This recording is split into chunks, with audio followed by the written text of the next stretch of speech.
just as the dust is settling on the issue of the national minimum wage, with National Assembly and Presidency updating what is contained in the previous act with the new resolutions and figures, the calls for nationwide protests over high cost of living and related issues are resonating in parts of the country.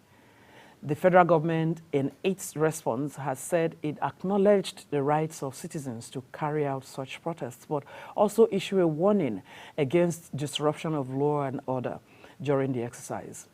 As journalists, we shall continue to observe developments around us to bring to you facts as we see them. Good morning and welcome to the show. It is the Sunday show on African Independent Television, AIT. In case you're just joining us for the very first time, my name is Obia Ajuru, and with me in the studio this morning is my co-anchor, McQueen, the resident president. It's a pleasure and a privilege being here again to serve you with another interesting edition of this thought-provoking issue that shapes our lives and assists us make informed decisions. Your engagement with us is highly appreciated, and we encourage you to keep them coming. Bear in mind that our fundamental aim is to make us see the brighter side of life while we make the most of the opportunity that comes our way. Today, we have yet another interesting topic to discuss. But before we let the cat out of the bag, let's go on a short break while we refresh you or your minds on some issues that make news during the past week.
Thanks for being there. The origin of the modern Nigerian hospitality industry dates back to 1942 with the opening of the Lagos Airport Hotel. The 1950s saw the opening of hotels such as the Bristol Hotel, established in 1956, and the Federal Palace Hotel, where Nigeria's Declaration of Independence was signed, amongst others. Today, the industry has metamorphosed into a multi-billion-dollar investment with several outlets and various classes of the infrastructure set up at multiple locations across the country. Exactly. The hotels, restaurants, guest houses, and the likes. They are all over the nooks and crannies of the country. Of what use are they? Some people may ask. There are also a whole lot of questions people may ask about the establishment of such infrastructure and why they appear to be many investors' choice. Like a friend will say, do not move a muscle. But I tell you, sit tight. We have with us in the studio seasoned businessmen and veterans in the hospitality industry who will tell us more of hows and the whys, and perhaps other things we need to know about the industry. Grab your seats and join us on the most fascinating 60-minute infotainment journey, showing on your favorite TV channel, Africa Independent Television, AIT. Analysis on topical national issues, news, sports, and entertainment are on the menu. It's a show you do not want to miss. It is The Sunday Show.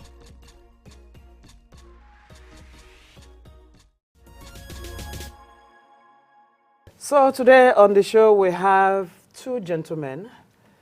The very first one is on my right, and his name is Mr. Ini Akpabio, Chairman, Akwa Ibom State Hotels Management and Tourism Board. Thank you. You're very welcome, much. sir. Thank you. And of course, I have Chief Tomilola Akingbogun, MD Hotel Rose Board, here in the nation's capital, former president and BOT member of HOFA, and that is Federation of Tourism Association of Nigeria. You're very welcome. Thank you very much. Thank you so much. Thank you. Happy to be here. Yes. And it's been a long time. We had the both of you on the show. Today now the program is now Sunday show. Yeah. And we both interviewed you some few years back. I was going to ask him this question. What about your guitar? Are you still with it? Yeah, always. Wonderful. So welcome once again. I want to begin with Mr. Akpabio. Today we are looking at the hospitality business in Nigeria. Can you just let Nigerians know what hospitality business is? We'll begin with that. Okay, when you call it hospitality business, it goes beyond the hotel business. In the first place, the hotel is part of the hospitality industry. Now, the hospitality industry then covers everything to do with what you eat, drink, and where you can get accommodation. And where you eat, there are so many names we have for them. We have eateries, we have fast food, we have restaurants. All those are where you can eat. And then even where you can drink, we have very many names for them: lounges, nightclubs, bars. And then, of course, you also have the hotels. So the hospitality business covers any business that provides accommodation, accommodation for travelers, accommodation for those who are going to a place to stay for a short period of time, or even sometimes a long period of time. And then it caters in terms of feeding and giving those persons drinks, and also providing entertainment. I think the entertainment one is where you have the nightclubs, and you also have, the hospitality also covers even these theaters and so on. So that's it's really wide. That's the hospitality business. It's very, very wide. So, Mr. Akingbogun, can you please tell us how far, so far, the journey you have been in this business for a very long time? And both of you have actually been in the business for a very long time. So, let us into the journey so far. Well, the journey so far, yeah. Yes, if we were to compare 25 years ago with now, the journey is very, very far. Economically, the impact of the economy actually has resulted in people having less disposable income. When you have disposable income, you can only barely just afford to eat and do basic things. And the areas of where my friend said entertainment and all that, you find that people are unable to afford excess. So it has resulted in such a way that hospitality industries as we have it now are actually suffering. Stifling. Yes, there's lower patronage, there's higher increment in cost of doing business.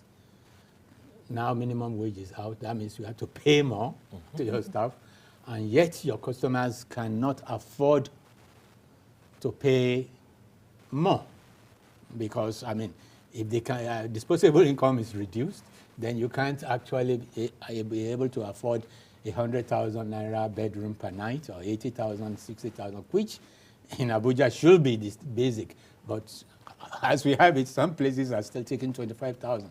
And if you take 25,000 naira and 15,000 is actually the cost of electricity per day, is between 12,000 to 15,000 per day. So that's really no profit. So the journey so far in developing the hospitality industry is that such investments cannot improve. So you can't change your facilities. You can't even put in inputs. Many hotels now do have to put off their generators, which we are saying no. We cannot say because things are expensive. You now, water is expensive, you won't give your guests water. Buying bedsheet is expensive, you won't give them. So because electricity is more expensive, you can't say you will be switching it off.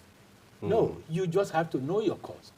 Add all the cost, put a reasonable profit, and be able to survive the hard time. Hard times never last. It's people who last. We will all survive it. So it's just for a period. And I believe that the journey so far, we're still far off. But now we have an advantage. The Naira is cheaper for foreign travelers. Backpackers will soon be coming.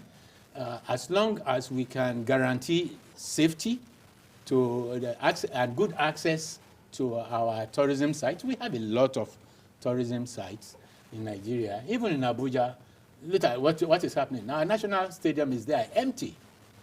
It has impact on tourism. Why will anybody leave Kaduna to come and stay 3 nights in Abuja? But if we have, say, a South American company, football team, coming to play. Brazil team playing with the Nigerian team, the hotels will be filled up. We will all be full. So that's what we're trying to say, that we now have our tourism ministry, and so we had a meeting with the minister. But of course, the minister also says there's no money. But because I wanted to ask, how much support of the government do you get? Now, yes. Even when there was COVID, we had nothing. Nothing. The hospitality industry in Abuja, I can talk because I'm mainly in Abuja, and I think about 80% of our members also say the same thing. Some might get, but I know that in Abuja we had none. Wow. So well, talking about till now we still don't have, and then you can't get loans at 30%, 35%. What are you going to be able to do? You understand? That is the horrible. interest rate. So things are tough now, but we believe that it will improve. But like I said, foreigners, it's cheaper for them to come to Nigeria if we can guarantee that our activities and we improve on our safety. It's not a lost game. Okay. Hospitality is always something. Tourism is the products in tourism are things you can sell over and over, and the things still remain the same. So you sell your room, it's still the same room, and then another person comes tomorrow, you still use the same room, you still make your money. So even if we get our stadium and our environmental, the forests safe for people to visit and climb and enjoy and all that, they will still come. So even if we're not using it now, it's unlike oil that will finish, but tourism and hospitality, they will always be there forever and ever. All right, looking at the tourism potentials in the country, it is very important for these tourism potentials to be harnessed and developed. How do you now synergize with these with the tourism industry to bring this unity, to bring this togetherness and understanding so that this can develop? Because without developing the industry, it will be difficult for the hospitality industry to also get that kind of boost. I agree with you. You said, how do we actually, that's a very good question. Now, we found out that most of the time, policies are made by the ministry civil servants without involvement of the private sector. You understand? So without our input, their policies are things they think of, which does not necessarily mean things on ground that they can achieve.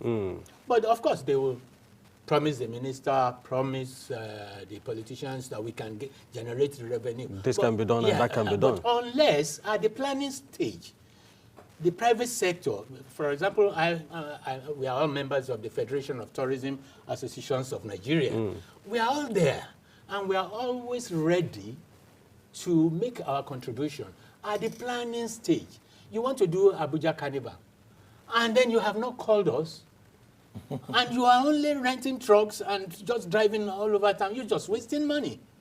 But when you come to us, involve the real people. Yes, we will tell you where we can make, how we can make funds, revenue, and make that event to have impact on the overall economy of the state.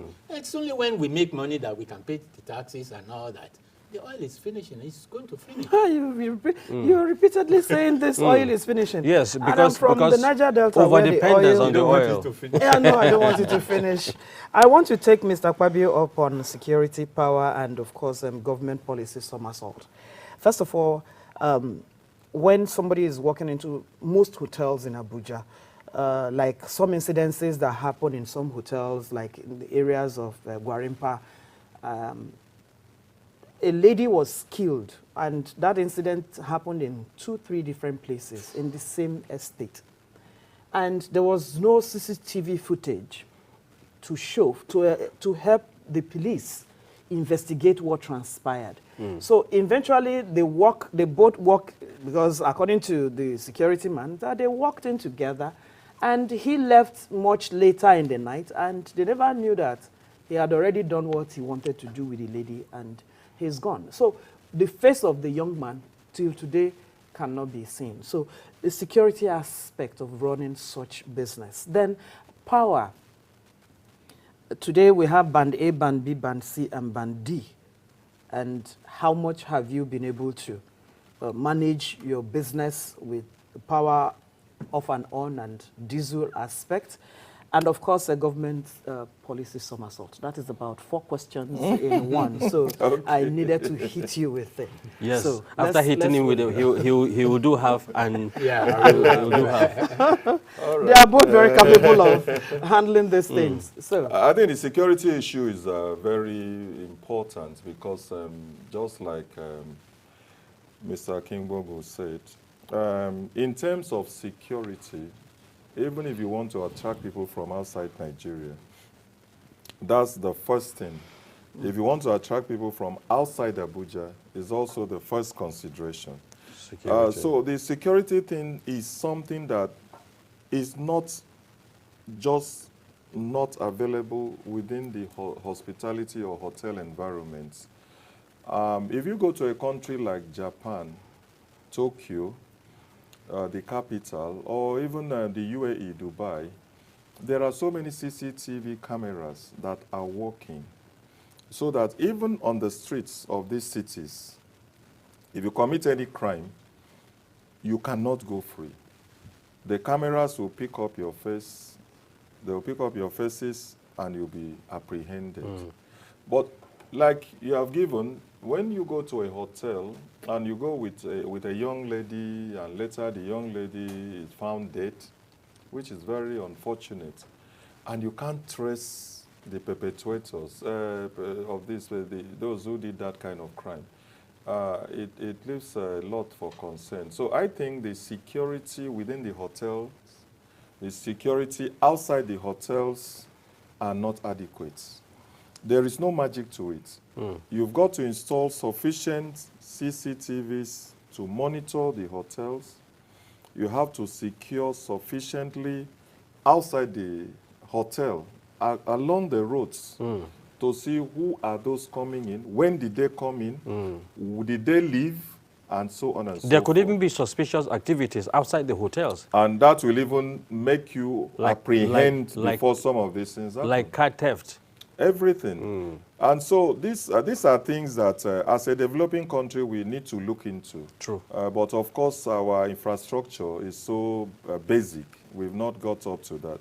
And it's going to affect the hotel industry. It's not just in Gwarimpa, it's not just in Abuja. All over the country, my own state, Akwa Ibom State, the same thing. It's not that it's something that is exclusive to any city in Nigeria.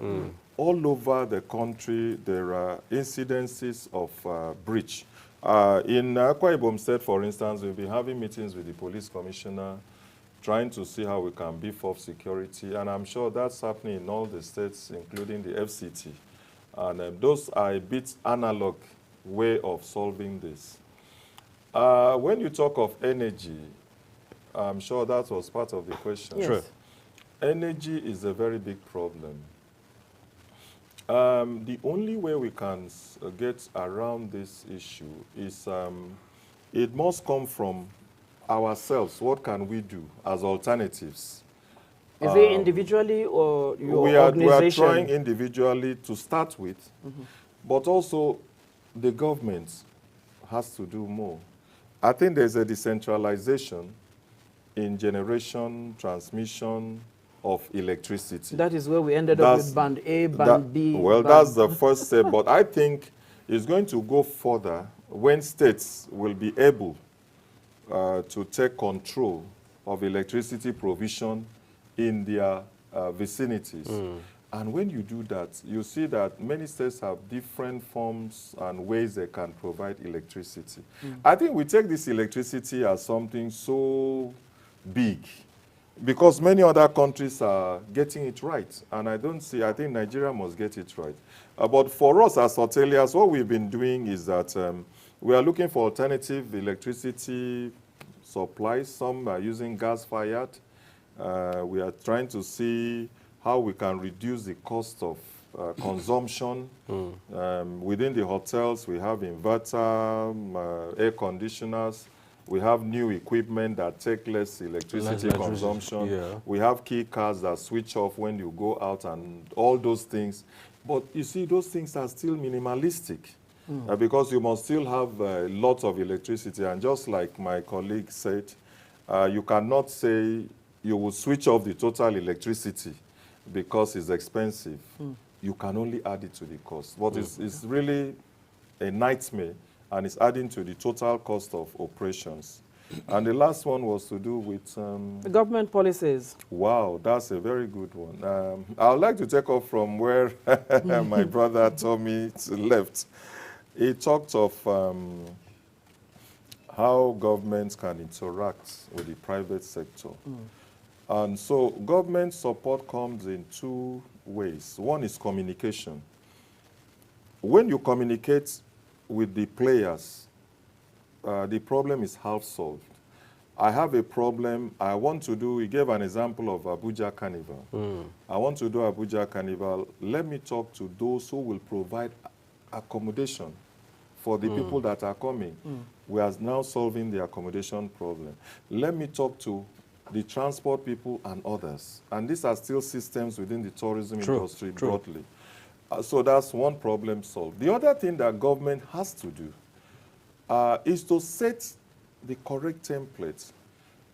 Two things government needs to do, I'll say this quickly. One is this: governments must intentionally develop tourism, develop attractions, develop things that will bring people. Government must intentionally sustain stadia, whether it's Abuja Stadium and any other stadium, the ones in Lagos. Just like he said, you don't bring people to play soccer when the stadium has not been maintained. We must also make sure that the government do certain things. There is something that we are trying to do in Akwa Ibom State, and that is grading and classification of all the hotels. We talk of bringing in people from outside Nigeria, and this is the right time because our currency is weak. But somebody says, I want to come to Nigeria, I would like to stay in a 2-star hotel. We don't have star ratings for our hotels. The star rating that is very serious. is very important. It tells you how much you are to pay for the hotel. It keeps the hotel to sustain its services and infrastructure at a certain level. When you do the proper star rating, the hotels must maintain that rating. If you say Hilton Abuja is a 5-star hotel, Hilton Abuja must maintain that position by reinvesting. And then there are a lot of frequent checks. And that gives satisfaction to people coming to utilize that place. So, but grading and classification of hotels must happen with government's support and government's involvement. You cannot just leave it to the private sector. It is an expensive endeavor. And so unless we in Nigeria build this foundation, we don't have those foundations. You've not even graded your hotels. Many states, you don't know how many hotels you have. You don't even know where the hotels come from. If you talk of security, you see Hotel XYZ. Who owns these hotels? You don't know. Are they criminals who own the hotel? They are not documented. Nobody knows who are the owners and what they are using, because people use hotel as camouflages. And so these are the things that we would like government to be very much of assistance to the hospitality sector in particular and the tourism sector in general. I'm sure you want to add to it, but That's exactly what I wanted to after adding to it, I would like to ask you this question. How have you been able to cope with the biting situation around the country?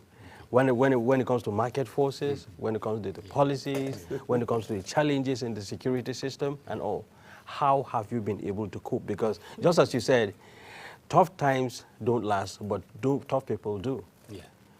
Thank you very much. I will want to take a little bit on the security that he discussed about.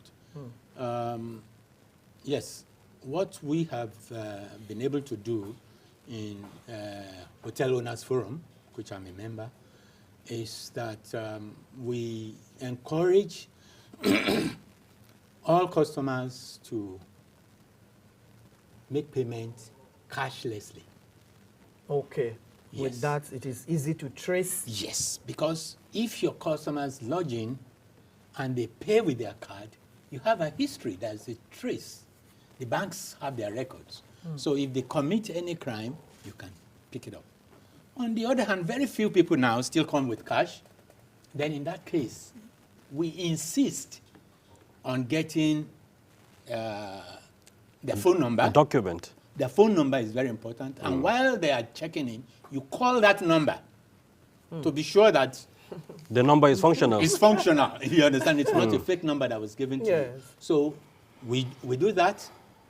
That's, once you get the phone number, you can always trace the person. And then we make sure that you are still a cash person. We make sure you give us ID, driving license, NIN, or something like that. Either the INEC voting card. Yes. Once we make a photocopy of that. A means of identification. Yes, a means of ID. So we do that. And of course, all our members, I can say that about 98%, in fact, all members of HOFA, Hotel Owners Forum, we are organized private sector. We all have CCTV. And so even if it goes down, with all those checks in place, you find that they are safer. Yeah. So these hotels you are talking about are not members. They are not members of organized private sector. And so if you are checking into any hotel, make sure you see the flag. Does this hotel meet a certain standard of membership of a group? Many people just, in Abuja, they just convert a particular facility to a hotel. In fact, now that we have Airbnb, people just go online and book. It's cheap. Okay, you are paying 12,000, you are paying 15,000. You are not considering how safe that place is. So if you are buying something cheap, that doesn't mean it is good for your survival. So you really I'm using this forum to let people yeah, know. Hofa is coming. Hofa will come and pay AIT because you're promoting them to high heavens. Yeah, you know, it's the country. We're working for the country. Definitely. Yeah, because he said, and then I also want to say that we are equally aware that the Ministry of Tourism is working with ECOWAS Commission on standardization of hotels in ECOWAS. We've been on it for about 15 years, you know.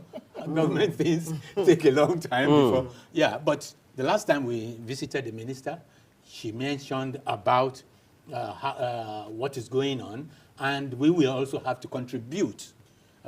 Standard Organization of Nigeria is equally involved. Yes. I remembered several documents. I was in one of the committees, and we did a lot of work. But it has not really been, possibly because of the cost. But when ECOWAS is involved, I think it's better for the West African region to have a standard, rather than Nigerian standard is different from Ghanaian standard. That means there is a light at the end of the tunnel. There is. There could be. What has the patronage been? Okay.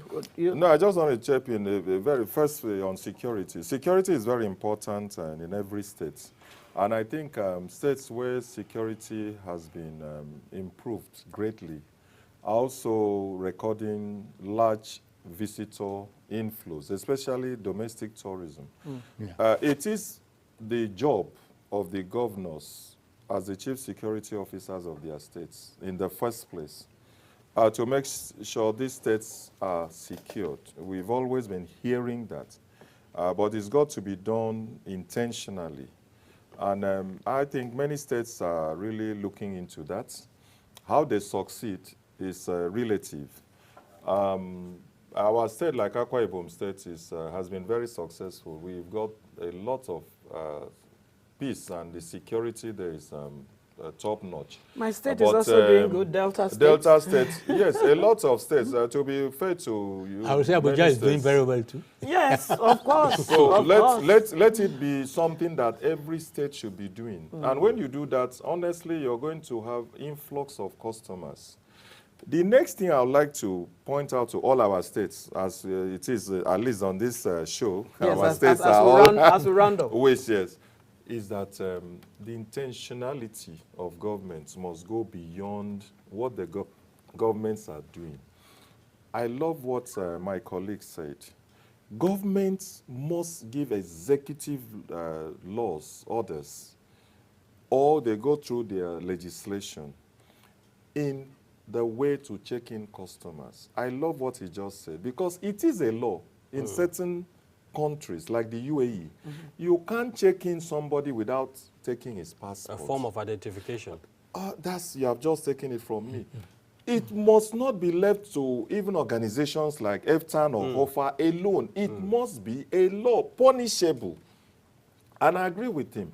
Somebody walks in to register in your hotel, there must be the correct identification agreed upon by the state. And it must be enforceable. That's number one. And that will bring up this security we are talking about. So there are a lot of things that the government has to step in. And in future, just like we talk of this grading and classification, we must grade and classify. We must document them. We must know the owners. And if you want to do A and B, or B, whatever, Airbnb, you must do it correctly. You must have a procedure. Like he has just said, I cannot just wake up in the morning and say, oh, I'm the only one, my children are grown up, they are not with me, my house is too big, I have 6 empty rooms. I start telling bloggers, please advertise my house. What about the safety of those coming in? Their health, their safety, their everything. So I think I would like to call on all governments to really look into that and make us all safer for everyone. So this you just said now as the chairman of the Akwa Ibom State Hotel Management and Tourism. Is it already in place, or you're going to take back to your governor? Oh, okay. We are working on some of these aspects. Currently, we are documenting all the hotels as a first step. Documenting, as I said, is first of all KYC, know your customers. Yeah. Who are they? And I think this should be replicated in every state. Every state must have knowledge of the hotels. Then the second step, which is very easy after the first step, is knowing who you're dealing with. You now go and enact certain regulations, and these are the regulations I'm talking about: safety regulations, security. There is a new thing we are doing now that all the public places must have safety professionals inputs. And that's also very key. You go to let me give you a very quick one. Somebody opens a nightclub, and the nightclub has only one entry and exit. In terms of safety, and maybe it's on the second story. In terms of safety, if there's a fire and it's at the entrance everybody of will the be hotel, consumed. most people will die jumping from the windows on the second floor. The smoke alone. That's safety. So every government must enact such regulations. I know we've started that in terms of safety protocols, especially in public buildings, hotels inclusive. And so these are many things that we need to do a lot in the hospitality sector, generally as a country. We are on the right path, but it's not sufficient. Tommy, are you also saying the same thing to your state governor? Well, really, my state now is FCT. I've been here for about 20, so about we 28 should years direct the question to the FCT What does that mean, minister? FCT? Yeah, well, yes, we. So are you going to tell him to bring back all the CCTV cameras along the because streets? Abuja invested, government invested heavily on the cameras. But those but cameras we are all saw no the more. cameras vandalized. Yes. And I'm not sure the police are able to produce the picture of one person. Because if you are untying the camera, Definitely. and the camera is working, your picture would be there. True. So, I mean, we believe the police need to do a bit more. And the minister, what we are saying is that actually they've spent a lot of money. Yes, rather than just spend another money doing another camera, just encourage public places to maintain and have their cameras, the CCTV cameras in place. Because what happens if there is a crime? Some other buildings will pick where you don't even expect. So if someone is moving from one place to another, that's why the shooter of former president, they saw where people who were with him and all that. So you know, Mr. President calls him our landlord. So please tell our landlord that he needs to put all of this in place. Yes. He's doing so well Yes. with the newly constructed or refurbished roads. Yeah, but the There thing are is, lights now. You drive at night, you see that. yes, hospitality industry, we need affordable, long-term funds to be available. As we have it, 38% interest rates, no one can afford to take a loan to improve their facility. It's impossible. It's impossible. It's So impossible. what is a Bank of Industry? What are they doing for you? Yeah, even Bank of Industry. The last time, I mean, we expected it to be 10%, but we found out you can't actually get it at 10% easily, but maybe 12 or 15%. Even at 15%, there must be activities. You must be able to show them that you will be able to pay back the money. Especially now that the CBN is jacking up interest rates every time. How can you pay the money back if the customers are not coming? And the customers can only come if there are activities. Like he did mention domestic tourists. Nigeria, we have 200 million people. Let's just target. Let's just target 50 million to move every month. Yes. We will all have fun. We will have. Thank you so much, gentlemen, for coming on the show this morning. And we look forward to when next we just dial your number, you just rush to us. Thank you very much. Thank you. We'll be back shortly.